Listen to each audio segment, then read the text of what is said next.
اپنے ایمان کی آب یاری کرے، اپنے ایمان کی آب یاری کرے، دل پہ اللہ کا خوف طاری کرے۔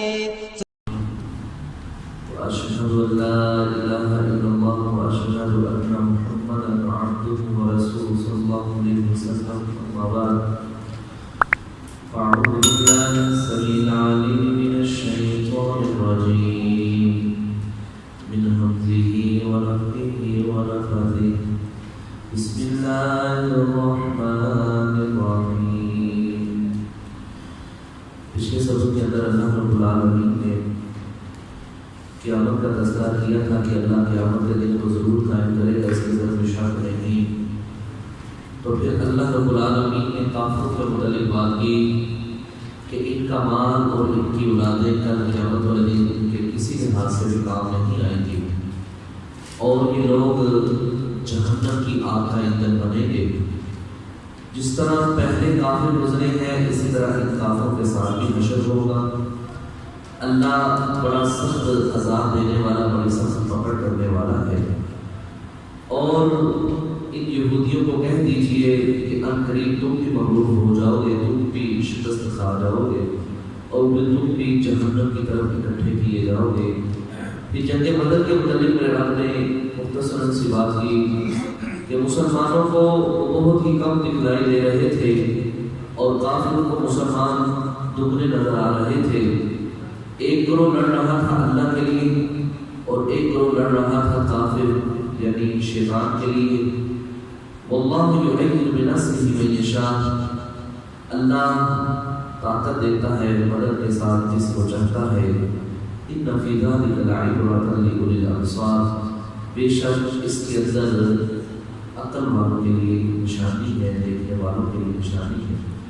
آج کا جو سبق ہے وہ صفحہ نمبر 31 ہے اور آیت نمبر 14 ہے۔ آج کے سبق کے اندر اللہ رب العالمین دنیا کے لحاظ سے مال کے حوالے سے ذرا بات کرے گا کہ یہ کافر جو کٹ گئے تھے، جن کو گاجر توری کی طرح بدر کے میدان میں کاٹا گیا تھا، ان کا بہت ہی برا حشر ہوا تھا، 70 مارے گئے، 70 قیدی بن گئے۔ تو وہ دنیا کی زینت کو اختیار کیے ہوئے تھے، دنیا سے محبت کیے ہوئے تھے۔ یہ دنیا کی زینت، خواہشات کون کون سی چیزیں ہیں، میرے رب نے اس کے متعلق تذکرہ کیا ہے، اور پھر مزید میرا رب یہ بات بتائے گا کہ بہتر کون سی چیز ہے، دنیاوی بہتر ہے کہ آخرت کی چیزیں بہتر ہیں۔ اس لحاظ سے مزید بات سبق کے اندر ہوگی۔ فرمایا زوجینا، مزین کر دی گئی ہے، للناسی، لوگوں کے لیے، حب، محبت، الشہواتی، نفسی خواہشات کے لحاظ سے۔ انسان کا جو نفس ہے نا، یہ خواہشات اس کی نہیں بڑھ سکتی۔ قیامت تک کے لیے جتنی اس کو اللہ نے زندگی دی ہے، یہ اس کی آرزویں، اس کی تمنائیں یہ پوری نہیں ہو سکتی۔ نبی علیہ السلام نے ایک ڈبہ نما ایک لائنیں بنائی، ایک ڈبہ بنایا، اس کے درمیان ایک لائن لگائی، پھر درمیان والی لائن کے ارد گرد چھوٹی چھوٹی نشانیاں لگائیں، لائنیں لگائیں۔ پھر نبی صلی اللہ علیہ وسلم نے صحابہ کو سمجھایا، اے میرے صحابہ، یہ جو ڈبہ ہے، مربع، یہ انسان کو گود نے چاروں طرف سے گھیر رکھا ہے۔ یہ جو درمیان میں لائن ہے یہ انسان ہے، اور تھوڑی باہر کو نکلی ہوئی لائن تھی، اور پھر جو اس درمیان والی لائن کے ارد گرد لائنیں لگائی تھی، فرمایا یہ انسان کے اوپر آنے والی مصیبتیں ہیں، تکالیف ہیں، پریشانی ہے، ایک تکلیف سے نکلتا ہے دوسری مصیبت، دوسری مصیبت سے نکلتا ہے تیسری آزمائش، یہ اسی طرح زندگی گزارتا رہتا ہے۔ یہ جو لائن باہر کو نکلی ہوئی ہے نا، یہ انسان کی آرزویں ہیں، انسان کی خواہشات ہیں۔ انسان اس دنیا سے چلا جاتا ہے لیکن اس کی خواہشات پوری ہیں۔ اسی طرح اپنی خواہشات ساتھ ہی لے جاتا ہے، اپنی تمنائیں ساتھ ہی لے جاتا ہے۔ تو اللہ کہتا ہے حب الشہواتی، محبت نفسی خواہشات کی۔ پہلے نمبر پہ فرمایا من النساء، عورتوں میں سے، عورتوں کے اندر اس کے لیے مزین کر دیا گیا ہے معاملہ۔ آپ صلی اللہ علیہ وسلم نے فرمایا میں اپنے بعد پیچھے جو سب سے بڑا فتنہ مردوں کے لیے چھوڑ کے جا رہا ہوں وہ عورتوں کا فتنہ ہے۔ عورتوں کا فتنہ ہے. یہ عورتوں کے پیچھے لگ جائیں گے, اپنی دنیا اور آخرت برباد کر بیٹھے. یہ عورت کا فتنہ بہت بڑا فتنہ ہے. بہرحال اللہ رب العالمین فرماتے ہیں من النساء, ہاں اگر شریعت کے دائرے کے اندر رہتے ہوئے اللہ اور اس کے رسول کے حکموں کو مانتے ہوئے, نبی علیہ السلام فرماتے ہیں مجھے دو چیزوں سے بڑی محبت ہے. فرمایا ایک عورت سے, بیویوں سے, اور دوسرا خوشبو سے, اور میری آنکھوں کی ٹھنڈک نماز کے ذریعے ٹھنڈک رکھی. تو یہ اللہ رب العالمین نے بھی حکم دیا ہے, 1 کرو 2 کرو 3 کرو 4 کرو شادی کرو, لیکن اگر تم غیر شریعت سے ہٹ کے زنا, بدکاری, یاری دوستی اس طرح کے معاملات کے اندر پڑ جاؤ گے تو یہ عورت انسان کے لیے سب سے بڑا فتنہ اس دنیا کے اندر ہے. فرمایا اس کے لیے سب سے پہلی بات حب الشہوات, نفسی خواہشات کے لحاظ سے ایک بالغ انسان کے لیے سب سے بڑا فتنہ عورت ہے. اور نبی اسلام فرماتے ہیں عورت سب سے بڑا فتنہ مردوں کے لیے چھوڑ کے جا رہا. دوسرا فرمایا والبنین, اور بیٹے, غرور, تکبر, فخر, اس لحاظ سے یہ بھی انسان کو دنیا کی خواہشات کے لحاظ سے اس کو بہت خوبصورت لگتے ہیں. اگر تو یہ بیٹے ہیں ان کو دین کے لیے استعمال کیا جائے, اللہ کے دین کی سربلندی کے لیے استعمال کیا جائے, جہاد فی سبیل اللہ کے اندر اپنی گردن کٹوانے کے لیے پیش کیا جائے, کتاب اللہ کو پڑھنے کے لیے ان کو پیش کیا جائے, سنت رسول کو اپنانے کے لیے پیش کیا جائے, تو پھر یہ فتنہ نہیں, پھر تو یہ اس انسان کے لیے صدقہ جاریہ ہے. نبی صلی اللہ علیہ وسلم خطبہ ارشاد فرما رہے تھے, حضرت حسن اور حسین رضی اللہ تعالیٰ عنہ سرخ رنگ کے انہوں نے جبے پہن رکھے تھے, تو قمیض ان کی طرح لمبی تھی. تو نبی علیہ السلام منبر پہ کھڑے دیکھ بھی رہے تھے اور مسکرا بھی رہے تھے. حضرت حسن کھڑے ہوتے ہیں, پاؤں کے نیچے سے قمیض آ جاتی ہے, نیچے گر جاتے ہیں.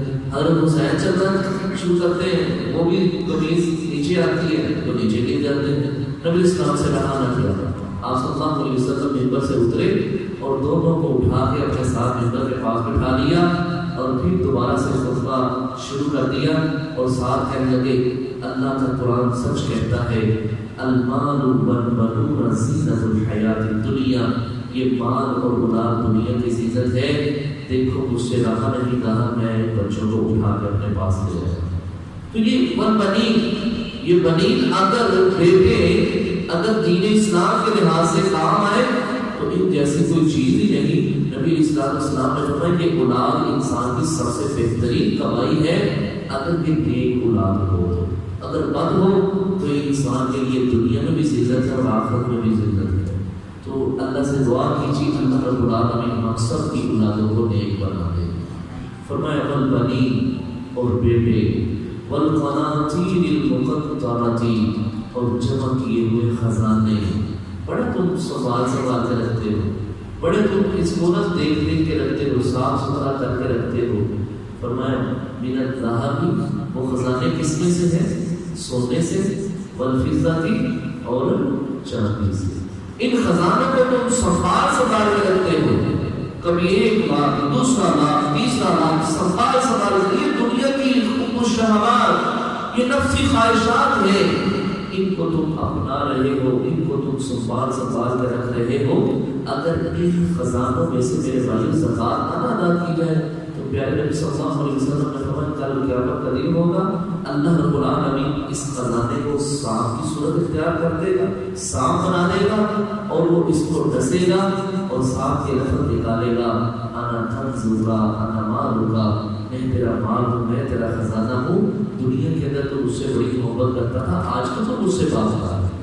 تو اگر یہ مال بھی انسان اللہ کے راستے میں خرچ کرے تو یہ انسان کے لیے کل قیامت والے دن ایک صاحبان کی صورت اختیار کر جائے گا, اور اللہ رب العالمین اس صدقے کی وجہ سے اس کو بخش کے جنت میں جگہ بھی عطا فرما دے گا. سبحان اللہ. والخیل المصففۃ, اور نشان زدہ گھوڑے, عمدہ گھوڑے, نسلی گھوڑے, اچھے گھوڑے. فرمایا والانعام, اور چوپائے, بھیڑ, بکری, بھینس, گائیں, اونٹ, یہ سارے جانور. والحرث, اور کھیتی, زمینیں ہیں، کھیتی باڑی کرتے ہیں، باغ لگتے ہیں، کیا کچھ اس کے اندر اگاتے ہیں۔ اللہ فرماتے ہیں یہ ساری دنیا کی زینت ہے، یہ سارا دنیا کا معاملہ ہے۔ آج تمہارا کل کسی اور کا، پہلے کسی کا تھا پھر تمہارا ہوگا، پھر تمہارے بعد کسی اور کا ہوگا، پھر اس کے بعد کسی اور کا ہوگا۔ یہ اسی طرح چلتا جائے گا، یہ تیرے پاس ہمیشہ نہیں رہے گا۔ ما عندکم ينفد وما عند اللہ باق۔ اللہ دوسرے مقام پہ کہتے ہیں جو تیرے پاس ہے وہ ختم ہونے والا ہے، جو میرے پاس ہے وہ ہمیشہ رہنے والا ہے، وہ کبھی ختم نہیں ہوگا، وہ ہمیشہ رہے گا۔ اللہ کہتا ہے یہ دنیا کے اندر عورتیں، بیٹے، سونا چاندی، مال مویشی، گھوڑے اور یہ چوپائے اور یہ کھیتی باڑی، یہ سارے دنیا کی ساز و سامان ہے، دنیا کی زینت ہے۔ ذالک اللہ خود کہتا ہے ذالک یہ متاع الحیات الدنیا، یہ دنیا کا ساز و سامان ہے تھوڑا سا۔ اللہ اکبر، یہ دنیا کے لیے ہے، اور یہ دنیا اس وقت تک ہے تیرے لیے جب تک میرے جسم کے اندر سانس چل رہا ہے۔ جب یہ سانس کی ڈوری ختم ہو جائے گی، یہ دانا ٹوٹ جائے گا، پھر معاملات ختم ہو جائیں گے، پھر یہ دنیا تیری نہیں، پھر تیری آخرت ہو جائے گی۔ وہ دنیا جنت کی صورت میں ہوگی یا جہنم کی صورت میں ہوگی۔ تو فرمایا ذالک متاع الحیات الدنیا، یہ دنیا کی زینت ہے، یہ دنیا کا سامان ہے۔ بل تؤثرون الحیات الدنیا والآخرۃ خیر وابقیٰ، تم دنیا کی زندگی کے پیچھے بھاگتے ہو، میں رب العالمین کہتا ہوں والآخرۃ خیر وابقیٰ، آخرت بہتر بھی ہے اور ہمیشہ رہنے والی ہے۔ سبحان اللہ۔ نبی صلی اللہ علیہ وسلم نے فرمایا تم سمندر کے اندر اپنی انگلی ڈالو، سمندر کے اندر انگلی ڈالنے کے بعد اس کو باہر نکالو، جتنا پانی اس انگلی کو لگا ہے یہ دنیا ہے، اور باقی جتنا سمندر ہے یہ آخرت ہے۔ تم دنیا کے اندر اتنا مال لے کے بڑے تکبر کرتے ہو، اکڑ کے چلتے ہو، فخر کرتے ہو، تو جس کو میرا رب سمندر جتنا مال قیامت والے دن عطا فرمائے گا اس کی کیا بات ہو۔ تو تم اس کے پیچھے لگ کے ہمیشہ رہنے والی زندگی کو برباد نہ کرو۔ فرمایا اللہ اللہ عندہ، اس کے پاس حسن المآب، بہت ہی اچھا ٹھکانہ ہے، اس کے پاس بہت اچھا ٹھکانہ ہے، اس کے پاس بہت اچھی جگہ ہے۔ کون سی جگہ ہے؟ اللہ خود ہی آگے بیان کریں گے۔ کل نبی صلی اللہ علیہ وسلم اس کو کہہ دیجیے اَأُنَبِّئُكُم، کیا میں تمہیں خبر نہ دوں بِخَيْرٍ مِّن ذَلِكُم، یہ جن چیزوں کا رب العالمین نے تذکرہ کیا ہے پیچھے کہ یہ نفسی خواہشات کے لیے تمہیں بہت چیزیں پسند ہیں، عورتیں، بیٹے، کنز المال جن کو تم جمع کر کر کے رکھتے ہو، سونا چاندی، کھیتی باڑی اور یہ چوپائے وغیرہ، کیا میں تمہیں اس سے بہتر نہ چیز بتلاؤں؟ للذین، ان لوگوں کے لیے تقوا، جو تقوی اختیار کرتے ہیں، عند ربہم، ان کے رب کے ہاں، جنات، باغات ہیں، تجری، بہتی ہوگی، من تحتها الانہار، اس کے نیچے سے نہریں، خالدین فیہا، اس جنت کے اندر ہمیشہ ہمیشہ رہیں گے، وازواج، اور بیویاں ہوں گی، مطہرۃ، پاکیزہ، ورضوان من اللہ، اور کل قیامت والے دن جنت کے اندر اللہ کی رضامندی ہوگی۔ سبحان اللہ۔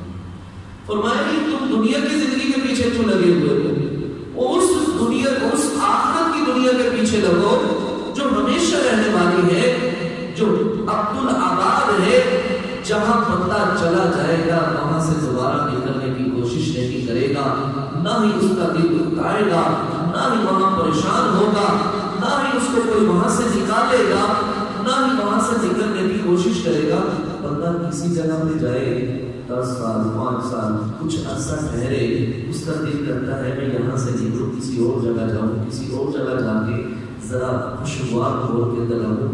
اللہ فرماتے ہیں جو میں نے جنت تیار کر رکھی ہے نا، جب بندہ اس جنت میں چلا جائے گا وہاں سے نکلنے کی خواہش بھی پیدا نہیں کرے گا۔ اللہ، نکالا بھی نہیں جائے گا۔ لیکن اگر کوئی انسان یہ کہے کہ میں یہاں سے چلا جاؤں، کوئی سوچ بھی نہیں سکتا کہ میں اس جنت کو چھوڑ کے چلا جاؤں۔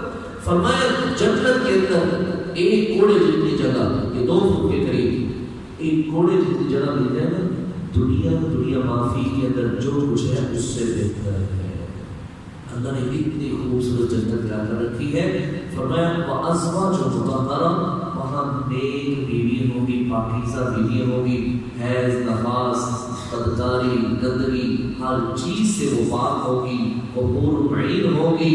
فرمایا وَرِضْوَانٌ مِّنَ اللَّهِ، اور سب سے بڑی جو نعمت جنت کے اندر ملے گی نا، وہ اللہ کی رضامندی ملے گی۔ جنتی جنت میں چلے گئے ہوں گے، جہنمی جہنم میں چلے گئے ہوں گے۔ اللہ رب العالمین جنتیوں کی طرف مخاطب ہو کے کہے گا یا اہل الجنت، اے اہل جنت، اے جنت والوں، وہ کہیں گے اللہ ہم حاضر، بار بار حاضر۔ اللہ پوچھے گا راضی ہو تم؟ کہیں گے اللہ ہم نے راضی ہونا ہے، تو نے کون سی کسر چھوڑ رکھی ہے کہ جس کی وجہ سے ہم یہ کہیں کہ اللہ ہمیں یہ چیزیں ملی، یہ نہیں چیز ملی، یہ نعمت نہیں ملی۔ اللہ رب العالمین فرمائیں گے کہ وہ چیز چاہیے کہ اللہ سب کچھ مل گئے، ہم تیرے ہر چیز کے اوپر راضی ہیں۔ اللہ رب العالمین آخر میں ایک بات کہے گا تو جنت کی ساری نعمتوں کو بھول جائیں گے، اس بات پہ بہت خوش ہوں گے۔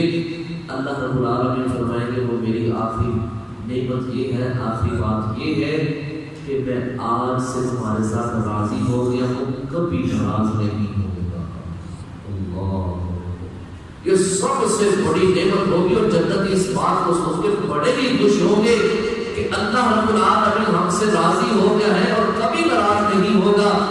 یہ بھائیوں کی میری بات یاد رکھیے، یہ ہم جنت میں جائیں گے تو اللہ رب العالمین ہمیں یہ بات کہیں گے، لیکن ان لوگوں کے کیا کہنے جو ابھی جنت میں گئے ہی نہیں، دنیا کے اندر ہی چلتے پھرتے تھے، جن کو چلتے پھرتے میرے رب نے کہہ دیا تھا رضی اللہ عنہم ورضوا عنہ، میں ان سے راضی، یہ مجھ سے راضی۔